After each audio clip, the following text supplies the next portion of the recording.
দিই সবাইকে এরকম ফটো। বলুন। আজ সকাল 5:30 যখন ঘুম থেকে উঠলাম, উঠে ট্রেন থেকে বাইরে বেরিয়ে দেখি কি মানে আমাদের গঙ্গোত্রীর দিকে প্রচণ্ড কালো মেঘ হয়ে আছে। তখন আমি আইডিয়া করলাম আধ ঘন্টার মধ্যে হয়তো স্নো পড়তে পারে।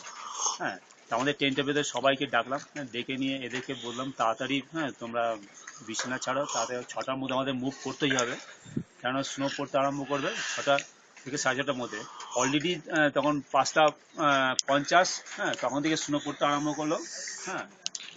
তারপরে এই স্নোর মধ্যে যে আমরা মুভ করলাম প্রথমে এই যে সকালবেলা ঘুম থেকে উঠেই দেখলে যে স্নো পড়ছে আমাদের টেন্টের উপরে যে স্নো আছে, এইটা দেখে তোমার মনে কি হচ্ছে? সবচেয়ে বড় জিনিস যেটা আমি সকালবেলা দেখেছি, আমি ফটো তুলেছি, ভগবান আমার স্মুথের নাম লিখে দিয়ে গেছে, সুমেন, যার লাস্ট অক্ষরটা এন ইংরেজিতে আছে।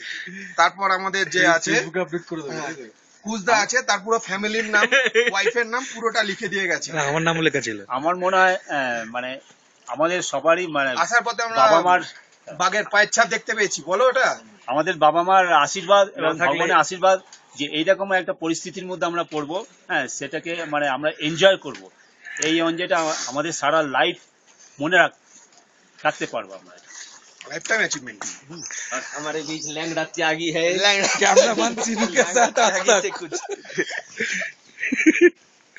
चलो लास्ट मेरे दी कैमरामैन सीनू के साथ आज तक।